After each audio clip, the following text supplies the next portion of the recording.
નમસ્કાર, હું છું પ્રિયંકા. તમે જોઈ રહ્યા છો સિટી કવરેજ ન્યૂઝ. આજના મુખ્ય સમાચાર. જૂનાગઢમાં ગુરુવારે ગિરનાર બચાવો સમિતિ દ્વારા સનાતન ધર્મ સ્વાભિમાન મહારેલીનું આયોજન કરવામાં આવ્યું હતું. ઝાંસીની રાણીના પુતળા પાસેના મેદાનથી કલેક્ટર કચેરી સુધી યોજાયેલ આ રેલીમાં હજારોની સંખ્યામાં સનાતનીઓ સાધુ સંતો ઉમટી પડ્યા હતા. સભાને લઈને પોલીસ દ્વારા ચાપતો બંદોબસ્ત ગોઠવી દેવામાં આવ્યો હતો.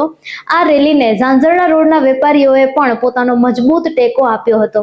ઝાંઝરડા રોડના વેપારીઓએ સાંજના 4 થી 6 વાગ્યા સુધી તમામ દુકાનો બંધ રાખી સજ્જડ બંધ પાડી રેલીને સમર્થન આપ્યું હતું. વિશાળ જનમેદની સાથે રેલી કલેક્ટર કચેરી ખાતે પહોંચાડી હતી, જ્યાં રાષ્ટ્રપતિ દ્રૌપદી મુર્મુને સંબોધીને લખાયેલ આવેદન જિલ્લા કલેક્ટરને આપી સત્વરે યોગ્ય કરવાની માંગ કરી હતી. આ રેલીમાં સીતાવના મહંત અને ગિરનાર સંરક્ષણ સમિતિના અધ્યક્ષ મહામંડલેશ્વર ભગવતીદાસ બાપુ, રામટેકરીના મહંત મહામંડલેશ્વર કિશનદાસ બાપુ, ભૂતનાથ મહાદેવ મંદિરના મહંત મહેશગીરી બાપુ, અવધૂત આશ્રમના મહંત મહાદેવગીરી બાપુ, મેંદરડા ખાખી મઢીના મહંત અને મહામંડલેશ્વર સુખરામદાસ બાપુ, જટાશંકર મહાદેવ મંદિરના મહંત પૂર્ણાનંદજી બાપુ, ભારતી આશ્રમના હરિહરાનંદ ભારતી બાપુ, નાથ સંપ્રદાયના શેરનાથ બાપુના પ્રતિનિધિ, રાજકોટ ખીરસરા આશ્રમના મહંત જ્યોતિન્દ્રનાથ બાપુ, બગસરા પાસેના આશ્રમના મહંત હંસગીરી બાપુ, વૈષ્ણવ સંપ્રદાય, સ્વામિનારાયણ સંપ્રદાય, મુખ્ય મંદિર જવાહર રોડના સંતો, BAPSના સંતો, ચાપરડા મુક્તાનંદ બાપુના પ્રતિનિધિ સહિત અનેક જગ્યાના સંતો અને મહંતોની ઉપસ્થિતિ રહી હતી. જૂનાગઢ જિલ્લામાં સ્થાનિક સ્વરાજ્યની ચૂંટણીની મતગણતરી 10 કેન્દ્રો ખાતે કરવામાં આવશે. તાલુકા પંચાયતના મતગણતરી કેન્દ્રો ખાતે જ જિલ્લા પંચાયતની સંલગ્ન બેઠકોની મતગણતરી થશે.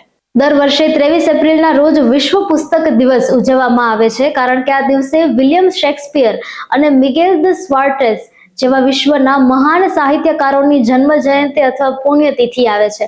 યુનેસ્કો દ્વારા 1995માં શરૂ કરાયેલા આ દિવસનો મુખ્ય હેતુ લોકોમાં વાંચન પ્રત્યે રુચિ કેળવવી, લેખકોનું સન્માન કરવું અને કોપીરાઇટ વિશે જાગૃતિ લાવવાનો છે, જેથી પુસ્તકોના માધ્યમથી જ્ઞાનનો પ્રસાર કરી શકાય. ઉત્તરાખંડના પવિત્ર બદ્રીનાથ ધામના કપાટ આજે 23 એપ્રિલના રોજ વહેલી સવારે 6:15 કલાકે વિધિવત રીતે શ્રદ્ધાળુઓ માટે ખોલી દેવામાં આવ્યા છે. હજારો ભક્તોની ઉપસ્થિતિમાં વૈદિક મંત્રોચ્ચાર અને લશ્કરી બેન્ડના સૂર વચ્ચે ભગવાન બદ્રી વિશાલના દ્વાર ખુલતા જ સમગ્ર પરિસર જય બદ્રી વિશાલના નાદથી ગુંજી ઉઠ્યું હતું. મંદિરને મનમોહક ફૂલોથી શણગારવામાં આવ્યું છે અને આ સાથે જ 4 ધામ યાત્રા હવે સંપૂર્ણપણે શરૂ થઈ ગઈ છે. તમિલનાડુ વિધાનસભા ચૂંટણીમાં ટેકનોલોજીનો અનોખો ઉપયોગ જોવા મળ્યો હતો, જ્યાં ટીના નામના રોબોટે પરંપરાગત સાડી પહેરીને મતદાન મથકો પર મતદારોનું સ્વાગત કર્યું હતું. આ રોબોટે કેન્દ્ર પર આવતા લોકોનું અભિવાદન કરવાની સાથે તેમને ચોકલેટ પણ આપી હતી, જેનો મુખ્ય ઉદ્દેશ્ય નવી પેઢીના મતદારોને આકર્ષવાનો અને મતદાન પ્રક્રિયામાં ઉત્સાહ વધારવાનો હતો. ધુરંધર ફ્રેન્ચાઇઝીની અભૂતપૂર્વ સફળતા બાદ ડાયરેક્ટર આદિત્ય ધર હવે તેની મેકિંગ પર આધારિત એક ખાસ ડોક્યુમેન્ટરી થિયેટરોમાં રિલીઝ કરવાનું વિચારી રહ્યા છે.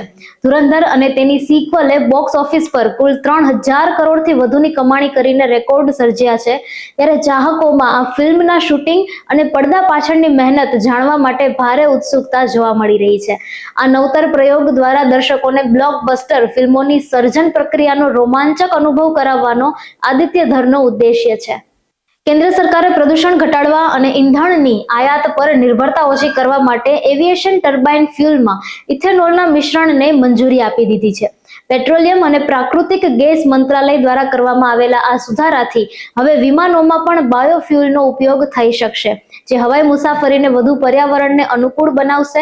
અને આ નિર્ણયથી માત્ર કાર્બન ઉત્સર્જનમાં ઘટાડો જ નહીં થાય, પરંતુ ભવિષ્યમાં હવાઈ મુસાફરીના ભાડામાં પણ ઘટાડો થવાની સંભાવના છે.